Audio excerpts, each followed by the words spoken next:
Thank you, Mary. And now we have great support from the Spousal Advocacy Committee.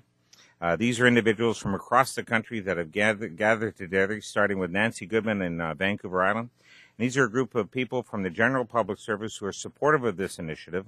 And I'd like to invite two of them to just say a few words of not only of their support, but also of their situation as well, of how bureaucratic some of the aspects of this bill is, not this bill, but of the legislation, and what they have to do in order to achieve some form of fairness when it comes to their passing on in the future.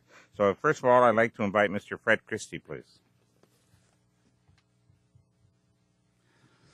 Thank you, Peter. I represent a group of the Public Service Defense Science Advisory Board, Defense Research Board, that I found that I retired from them prior to being age 60, and afterwards I became very busy, remarried at 62, and simply did not realize that I had a chance to get my new wife on the rolls. The FSNA, pension people, advocacy people told me to do it. Unfortunately, I moved at the end of 15 months, not the end of a year. Because of that 3 months, I missed out being able to transfer my pension to my second wife if I die first. Again, a bureaucratic rule. I was negligent, but I still think we should have the right to be able to transfer the pension. I shouldn't suffer for my 15 months of not being on the ball. And I'm just one group of a lot of civil servants, and I think that they shouldn't suffer from the regulation. We paid for it.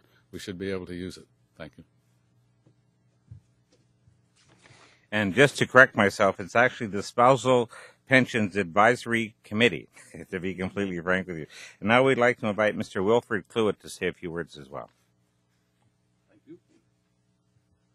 Yeah, I'm Wilf Cluett. My situation is a little different. I'm not military. I retired from income tax, but I agree military should be right at the forefront of this thing, and I support that entirely.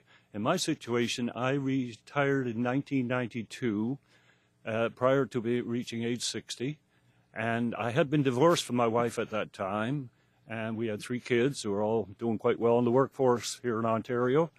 My wife is a nurse. We subsequently, in about 95, we got back together, and we're now living common law. So this is my wife, she was my wife, now we're common law wife, so to speak. And as a nurse, she has had to go back to work at 69 years of age. And the irony to this is that her pension, if she were to predecease me, I would get some of her pension, even as a common law. So where is the justice here? Thank you. So in conclusion of what we're saying, to bear in mind of what Mary and Helen had said as well, an awful lot of these spouses were raising their children in the 40s, 50s, and 60s, where many of them did not hold a job outside of the home their own. And so they could not build up their own pension plans. They could not build up their own aspect of a savings or an income. They were basically at home looking after the children while their sort of income earners were outside earning the money for the family. So what happens now is they're elderly, they're in their retirement ages, and the wage earner eventually passes on. And unfortunately, from the superannuation aspect of it, nothing is then able to go to the second spouse in this particular regard. And we find that absolutely something that needs to change in our modern society. The reality is, in conclusion, it does not come from the general tax base. It comes from the superannuation plan, which is extremely healthy right now. And we believe that this money that they have already paid into is also earned by their spouse. And when it comes time that that individual passes on, that the second spouse after 60 should be entitled to have some of that pension in order so they can live out their natural lives in some form of financial security. So, ladies and gentlemen, thank you all very much for coming today. If any of you have any questions you'd like to ask, well, we'd be very happy to do so. I have a question. Hi. Yes. Hi. Sorry, what kind of veterans are we talking about? We're Who's talking eligible? all veterans, anyone who's served not just World War II and Korean, but any person who served in the armed forces that is retired. And mind you, I should also include this, the legislation applies to all federal public servants across the country.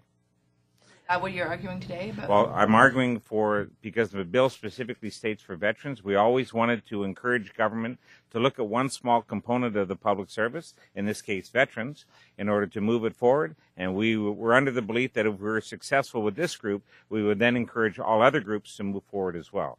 And the government said no to the veterans community. So after prorogation, we plan to introduce legislation that is more inclusive to include all public servants throughout the country. What happens to this bill? This bill right now would then change and be more inclusive to not just be for veterans, but include RCMP, correctional officers, all public servants throughout the country. So this bill as it is probably won't go forward. Well, there's nothing at all stopping. This bill right now won't go forward right now because of the fact of prorogation. But nothing stopping the Prime Minister of the day from saying to his Treasury Board president and also the Finance Minister, stop Section 31 of the Act, get rid of it, and so that no matter what happens after age 60, right, the spouse or the individual, when they pass on, the final spouse gets the pension. They could do that very quickly. They could snap their fingers and remove that legislation.